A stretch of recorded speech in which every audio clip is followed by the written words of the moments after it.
যোৱাকালি অসম চৰকাৰৰ শিক্ষা বিভাগৰ মন্ত্ৰী ডক্টৰ ৰণোজ পেগু ডাঙৰীয়াই যি মন্তব্য আগবঢ়াইছে বা ঘোষণা কৰিছে মেট্ৰিক পৰীক্ষা আৰু হায়াৰ ছেকেণ্ডাৰী পৰীক্ষা ফলাফল বা মাৰ্কশ্বিট লৈ পেলাই এইটো ছাত্ৰ ছাত্ৰী সমাজ আৰু গাৰ্জেনসকলৰ কাৰণে খুব চিন্তাজনক আৰু গ্ৰহণযোগ্য নহয়। তো আমি শিক্ষামন্ত্ৰীৰ ঘোষণাৰ পৰা এইটোই গম পাইছোঁ যে যিসকল ছাত্ৰ ছাত্ৰীক মেট্ৰিক বা হায়াৰ ছেকেণ্ডাৰী পৰীক্ষাক পাছ কৰোৱা হ'ব তেখেতসকলে সেই মাৰ্কশ্বিটখন ভৱিষ্যতত চৰকাৰী চাকৰিৰ কাৰণে বা শিক্ষক নিযুক্তিৰ কাৰণে প্ৰযোজ্য নহ'ব, এপ্লিকেবল নহ'ব। এই মন্তব্য আগবঢ়াটো আমি দেখিছোঁ।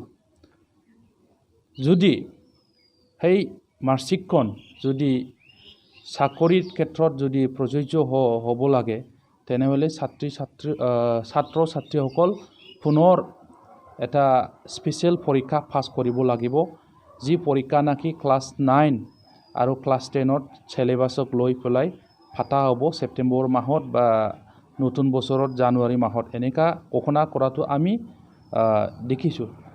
তো এইটো আচৰিত চিন্তা কৰিব লগা কথা। মেট্ৰিক পৰীক্ষা হয় অকল ক্লাছ 10ত চিলেবাছক লৈ কিনি।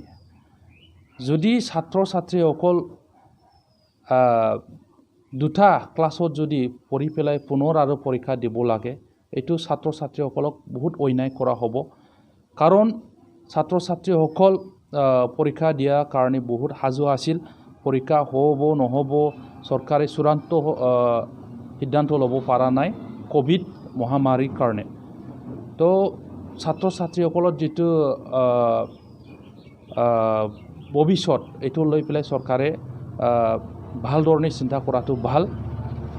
ছাত্ৰ ছাত্ৰীসকলক মানসিক আৰু শাৰীৰিকভাৱে যোৱা 1.5 বছৰ ধৰি বহুত কষ্ট দিয়া হৈছে আৰু ইয়াৰ পিছত তেখেতসকলক মাৰ্কশ্বিট বা ফলাফলক লৈ পেলাই অনিশ্চয়তায়ত যদি চৰকাৰক ঠেলি দিয়ে এইটো কেতিয়াও গ্ৰহণযোগ্য নহয়।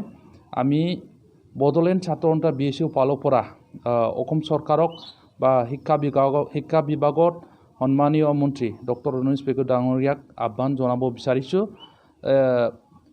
যিটো এক্সপাৰ্ট কমিটি গঠন কৰা হৈছিল মাৰ্কিং দিয়াৰ কাৰণে, সেই মাৰ্কিং দিয়াৰ কিছুমান পইণ্টৰ ভিতৰত যিটো স্পেচিয়েল পৰীক্ষা পাতাৰ কাৰণে যিটো প্ৰভিজন ৰখা হৈছে ভৱিষ্যতত ছাত্ৰ ছাত্ৰীসকলৰ মাৰ্কশ্বিট চাকৰিত যোগ্য হোৱাৰ কাৰণে সেই কথাখিনি উইথড্ৰল কৰিব লাগে, বাতিল কৰিব লাগে।